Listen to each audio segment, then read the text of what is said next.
Okay, Google, pause. I go to war, I'll fight for you. Even when I've left, I do right by you. I'll be your everything, your blue sky. I go to war, I'll fight. Damn right. Hi. I'm going to attempt to put this all in one big pile, just so you really get the full effect. Gotta have the strength for this. Yeah, I have a problem. Don't mind this squeaking. This is my fake leather trousers. Acknowledging that my hair looks like a wig. I bought a lot of books and I'm going to tell you about them. It's not a wrap up because I haven't read all of them, but I've read about half. These are all books that I bought in the new year. I think one I bought like 2 days before, but we're counting them. If you haven't met me before, hi, my name's Alice. It's really great to meet you. I can explain. I went in a bit of a poetry kick, and poetry books are a wee bit expensive in comparison to fiction books, and they're shorter and I go through them faster. Because I have told myself before that I hated poetry. I told myself I hated poetry, I don't know why, because I really liked, I never know how to say her name, Rupi, and then it's K-A-U-R. I liked her books. And I followed loads of posts on Instagram, but I was like, I wouldn't buy a poetry book. And then before Christmas, I had like a depressy day when I was like, do you know what will make me feel better? Dress all dark academia-ish and go around the charity shops and buy some poetry books. So I did. I'm not including them in this haul because then there's like 6 more books, there's just too many. But I got a bunch of old poetry books that were like, some of them had been annotated, and just to like flip through for like a couple of pounds each, which I thought was really cool. And then that got me thinking like, actually Alice, you don't hate poetry. So then I bought a load of poetry books. Because I go through them really fast, I kept buying them, you know what. So these are the ones I bought from Amazon first. And then I did 2 huge Waterstones orders. The first one that began it all was the book I wrote that saved my life by Robert M. Drake, because I followed him on Instagram and I'd never bought any of his books because they were always like £8 each, and I was like, he has like loads of books out and I didn't know which one to get. These are all the books he has out. If people have loads of poetry books out, I'm like, where do I begin? Because I can't afford to buy all freaking like, what, 20 of them. These are all of his favourite poems that he's ever written, compiled in an anthology. So I was like, yes, I'll get this. This was like £15. But it's like 500 pages long and I loved this. I am one of those, I apologise, one of those horrible people that dog-ears their books. So I have dog-eared loads of these, not that you can see because it's out of focus. I have like my favourite ones, and I had a notes thing on my phone with a bunch of my like really favourite ones on. I'm not going to read you any, otherwise we will be here for a really long time. Why not? I doubt I'm going to do a book wrap up for this month, so any that I've read I'll just tell you what I rated them. I rated this 4 out of 5 stars because I had a habit maybe last year, maybe the year before, of just like everything I loved I would be like 5 stars. And then everything was 5 stars and I was like, some of these I clearly loved more than the others. So now I've tried to like calm my ratings a bit. Yes. And then this is the first book that I've got from this author. Her name is Janae Cecilia. She replied to me on Instagram, so that was cool because I posted this on my story. And this is called The Sun Will Rise and So Will We. I love this because I'm pretty sure it was released in 2020 and it's very uplifting in Corona times. It's just very much talking about like uncertainty and hope and all of that stuff, and I'm pretty sure I gave this a 3 out of 5 stars, but I really did love it and I keep recommending it to people because, don't get me wrong, the poetry is amazing. I think I have to be careful when I discuss poetry because contemporary poetry is very different to older poetry. Contemporary poetry seems to be a lot more like prose based rather than rhyming and structured and things like that. They seem to be more like prose that is separated along different lines of pages, you know. And so although some of the poetry was quite simplistic, the like hope behind it was really impactful for me. So yeah, this is the next thing that I got. Have I read this? That's quite bad if I... Yes, I have. Lol, clearly I don't remember that much. I'm good, I gave that 3 out of 5 stars too. And then I bought I Hope This Reaches Her in Time, written by R.H. Sin. I really like him, I follow him on Instagram. This did not reach me in time.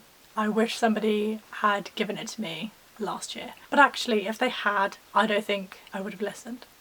So I was happy that I read this when I did because it was very much like emotional roller coaster. This is the second book I have of his. The first one actually wasn't even mine, it was my sister's poetry book that I then stole. And then this is Storyteller, which is 100 poem letters by Morgan Harper Nichols. And oh my god, this woman! I I love her. I'm obsessed with her. I follow her on Instagram. She is incredible. Chef's kiss, amazing. I give this 5 out of 5 stars. The way she writes, I like that she called them poem letters, and the way that she says who they're to. It'll just be things like, for the 45-year-old woman in the music store buying her first guitar, for the open road, for the gardener, for the storyteller, for 12-year-old me.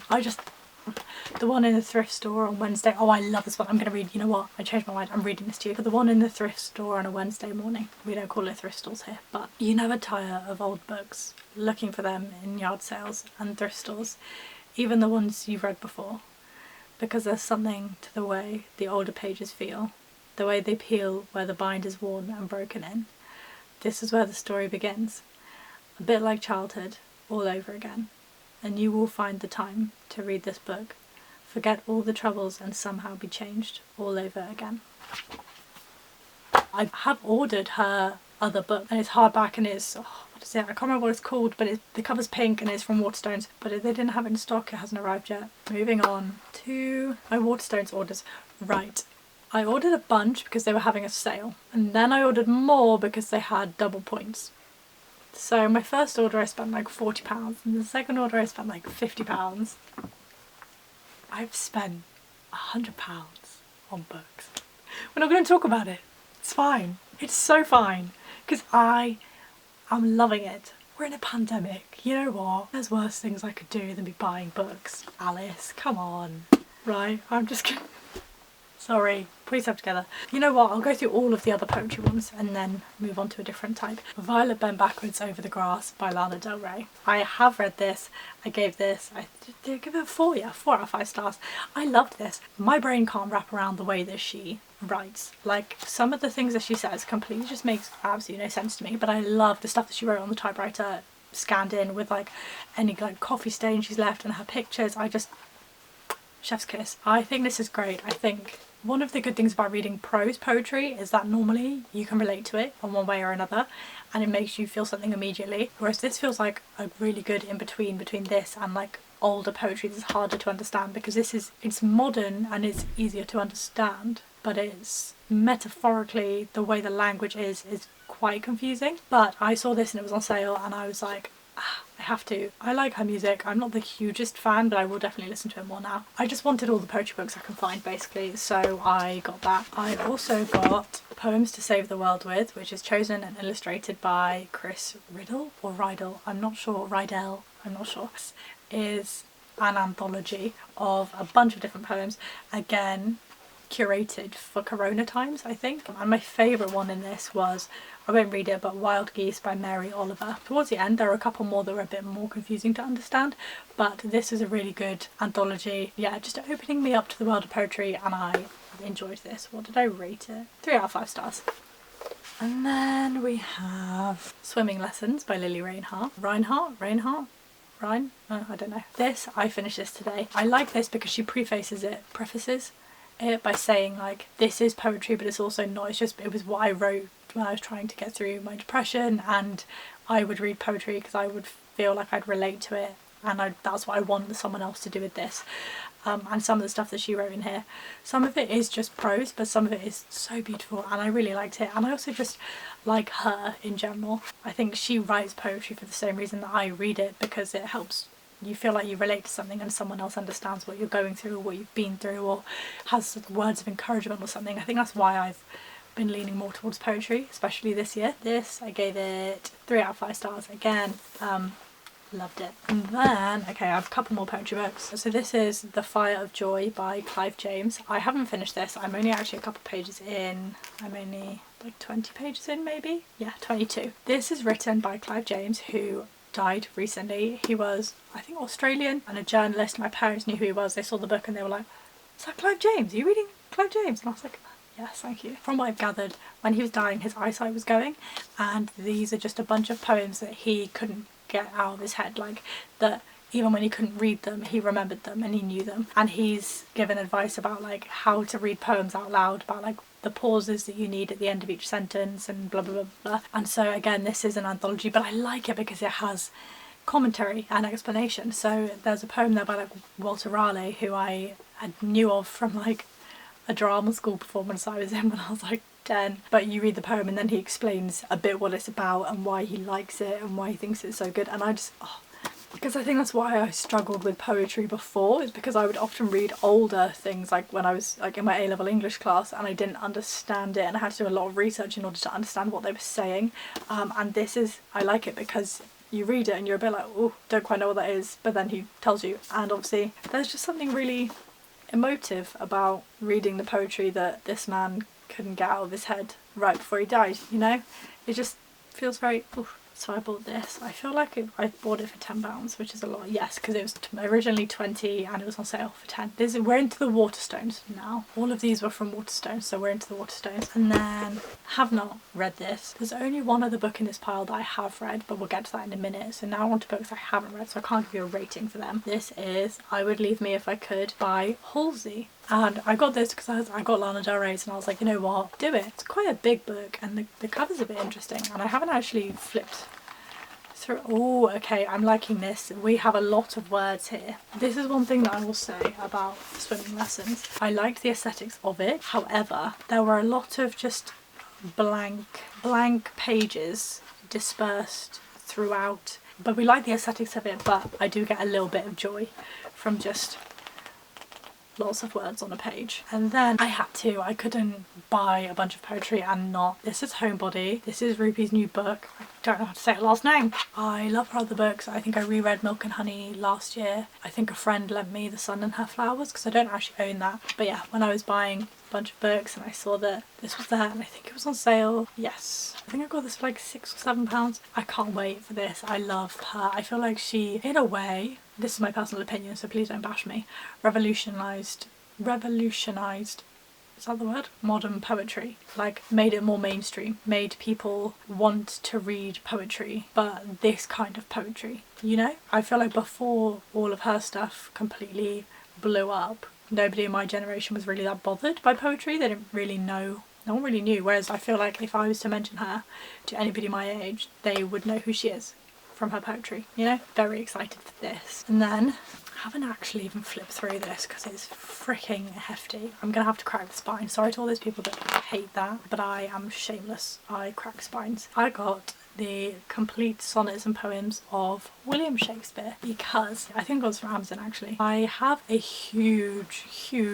hardback book that's like massive with every single thing that Shakespeare's ever written in it ever, but it's huge and it's quite a lot to like get it out and read it, so I don't. But I want to read more poems, as I've freaking said, and I thought, you know what, it's not like I'm gonna sit and go through, I've just cracked the spine, I'm so sorry, it's not like I'm gonna sit and go through this entire book the way I've done it again. You can't not, I'm sorry, I know some people really hate it. I know people, I used to do it for like a year of my life and then I was like, I can't live like this, where people read their books like this so they don't crack the spines. Yeah, I was like, I can't be going on my poetry kick without at least owning a smaller, it's still freaking huge, copy of Shakespeare's stuff, because obviously iconic, legendary, even if you don't understand it, you know it's legendary. One of the books I got in the charity shops was Romeo and Juliet, so that was kind of cool because I don't think I've ever actually read it. I read Macbeth and The Tempest when I was at school, and I think that's all the Shakespeare I've read. That's not ideal, but yes, just to have this. Obviously I will read it, but I have not read it yet. And then, was he talking to me? This is not a poetry book, this is just a non-fiction book, and it is Women Don't Know You're Pretty by Florence Given. Everybody has been talking about this on social media and I was like, I want it, it was on sale and I wanted it, so I got it and I read it in like a day or two. Loved it. Most of the stuff is stuff that I did know, but this is just like reframed in such a way that I was like, oh my god, I know that, so why don't I live that? Bruh, just incredible. And also the fact that she's like around my age. I'm pretty sure she's like 22 or 23 or something. I'm 21. That makes it sound like I'm 23. I'm not. This is a very good like beginning journey into feminism and like non-fiction feminist texts. I'm really not a non-fiction reader, so the fact that I've been obsessed with poetry is a bit odd, even though it kind of is fiction. But yes, this makes me want to read other books like this, and I'm having a look into other books that are similar to this, but they are all so expensive because I can normally get fiction YA paperbacks for like £6, you know, whereas these are like full price. This is like £13 and I got it on sale, but all the other ones that I've been looking at are not on sale, so we'll see. Yes, I gave this 5 out of 5 stars. And now this is what I got in my double points thing on Waterstones, and I do think some of them were on sale, but I could not be sure. Yes, some of them were on sale because I didn't pay that much money for them. I'm in the wardrobe. I film in a video about all my books. Brad, can I have it? Can I use it? Thank you. I want to know what you think. I haven't tried it yet. Try some. No, I've got a piece out there. There's a whole loaf out there. Oh, the cheese is crunchy. I like it. I wouldn't dip it in oil and vinegar. I'd use the other half for that. Yeah. But it's good. Yeah. Congrats, Dad. Thank you. I love bread, this man. Don't mind me. By the way, that's gloves and hats. That was a bit weird. Not going to piss me off now.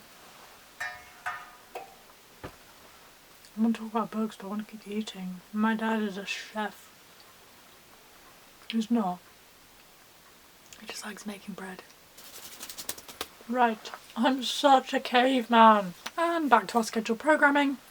I wanted to buy some of the fiction books that people started getting into and making more of an effort to get into when the Black Lives Matter movement was like a huge thing. Everyone in Book Talk was giving more space for black voices, and then obviously afterwards voices of people of colour in general, but I wanted to get some fiction books that I heard about then. A lot of them have images of black people on the covers, which I love, because obviously, I mean, first of all, a lot of time in fiction books it's just a pretty cover, there's no people, but if there are people, normally they're white. And so yeah, I got really excited about that when I saw that some of these were on sale. And coincidentally, my friend Katie, who's like Bookbox I am subscribed to, put on her Instagram the other day that she actually really loved this, and she's not a YA reader normally. When she said she loved this, I was like, oh my god, I already ordered it and it's arriving, this is so amazing. So yeah, this is Clap When You Land by Elizabeth. How do I say this? I want to split it and say Ace Vendu. It could be Akavend. Oh, I really don't know, I'm so sorry. This is Clap When You Land. I actually really... Oh, I do know what it's about because I read the blurb. Ha. Two girls who have the same dad, but from what I've gathered, I think he lives with one of them most of the year and then lives with the other in summer. But they don't know about each other. He has secret lives from both of these two families. So I'm very intrigued and excited about that. Whenever I'm in the mood for like a contemporary kick. Oh wait, it's all phrased out like blooming poetry. Exciting. I literally haven't even flipped through these books. I just added them to the big pile. Alice, honey. And then we have Cinderella is Dead by Kaylin Bayron. I am a mess. And obviously I'm going to assume this is not necessarily a retelling of Cinderella, but related to. I'm getting Cinder vibes, obviously, because Cinderella. Yeah, I'm getting like futuristic, not quite dystopian, but fantasy dystopian, yeah, kind of vibes, you know, but also kind of vibes of the Selection series. But I didn't finish those books. And then, very excited for this, everybody on Book Talk loves this, so I can't wait. Legendborn, dun dun dun, by Tracy Dion. No clue what this is about at all, but I kind of want it to be a secret, so I'm going to stop reading the blurb right there. I'm just very excited. I love Book Talk, the book side of TikTok that some people don't know it exists, which baffles me. I am on Book Talk and Fandom Talk. I'm talking Harry Potter, Teen Wolf, Taron Egerton TikTok I've recently discovered, Tom Holland TikTok. You know what, it's a time, but we're here for it. I love it because I love seeing people's recommendations, and don't get me wrong, there are so many other books that I want to buy but that I didn't because they were full price, or I'm normally a paperback reader. I've committed to some hardbacks recently, especially if they're on sale or something. I can't help it, but paperbacks are just a bit cheaper in general, but I know the hardbacks, more money goes to the authors, so it's a whole emotional turmoil that I have within myself. But yeah, there are so many more books that I would love to get but I couldn't justify. Like, why would, because they're good books, but like, why would I spend £14, £15 on a hardback when I could get 2 paperbacks for that price? You know, the final book that I got that I know nothing about but I've heard everyone talk about is Serpent and Dove by Shelby, how the frick do I say your name? Mahurin? Where's the emphasis? You know what, this is why I haven't been watching booktube videos for a long time, so I don't know. Normally I learn how to say people's names from what other people say. One of the really big reasons that got me to buy this was because I am obsessed, and when I tell you obsessed, I mean obsessed with this book podcast called Two Book Bitches, Cass and Kat. They are incredible. They're 20-somethings, they live in Canada. I think they're both healthcare workers. They are some of the funniest people ever. It feels like all of my dreams of having friends that read the same books as me and being able to discuss them have come true. It feels like I'm listening to friends discussing it, and they make me laugh so much. Like, it's awful. I listen to their podcast sometimes when I'm on walks, and I'm howling to myself. Like, I'm cackling. I'm trying so hard not to like keel over laughing.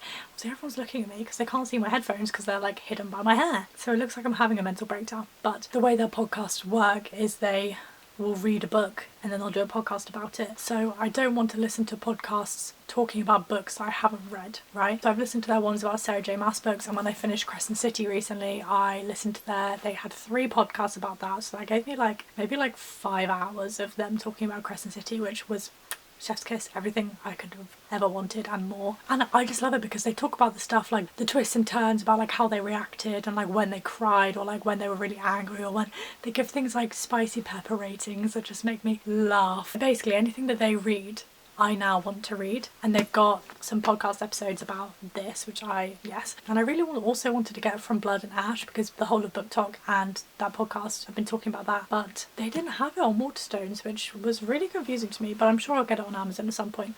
But it's still full price expensiveness. But in other sad news, the new Sarah J Maas book comes out soon in February, A Court of Silver Flames I think it's called, and I'm obsessed with that book series. Asriel is my book boyfriend. I will hear no different.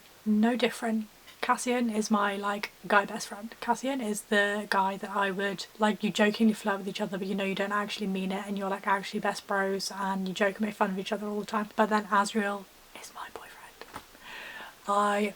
Anyway, that's so besides the point. The point was that book comes out in February. Number 1, that's the hardback. The paperback won't come out probably for another year. I can't even find a release date for the paperback. And number 2, even when it does come out, they've changed the artwork. I hate when they change the artwork halfway through the series. All of my other books have the same artwork, and now you're re-releasing with new artwork. Honey, yes, I love your books, but I'm not going to spend all my money buying the new book covers of the new books, because I have the old books. But now you're releasing the new one in a new cover and I can't get the matching. Stop. It's emotionally traumatic. But we move. So yes, anyway, this is huge. How many pages? 500 pages. But yes, as we can tell, I am fully stocked up with books. I'm fully stocked up with fantasy books, but I do seem to be going through the poetry quite fast. So who knows, maybe I'll buy some more. The light is slowly fading. It is 4 o'clock, and as you can see, because it's freaking winter, the light is fading. And that's all from me for today. This is a very long video, I do apologise. But yeah, hopefully these will be the books that I'm getting through in the next couple of months. I do have other books that I bought a while ago that I have to get through. Mainly, I've forgotten the name, but the 3rd book in the Ember in the Ashes quartet. I can't wait for that. I have a couple of other books basically that I will also need to read. I say this at the end of all my videos and nobody ever does, but if you have any recommendations for me, please let me know, because I would love to check out the books that you guys read. Or if you see any of the books I've mentioned, you're like, oh, that reminds me of this book, then maybe you should look at, great, do that. Or if you've read any of the ones that I have and you want to talk about them, please, I would love that. Love it, would love it. Or if you just have any video recommendations in general, throw them my way. Can't promise anything. I'll do my best, because that's all I can do. So yeah, that is all for me for today. I am gonna love you and leave you. I hope you guys have all had an amazing day, and I will see you hopefully next Monday with another video. Bye.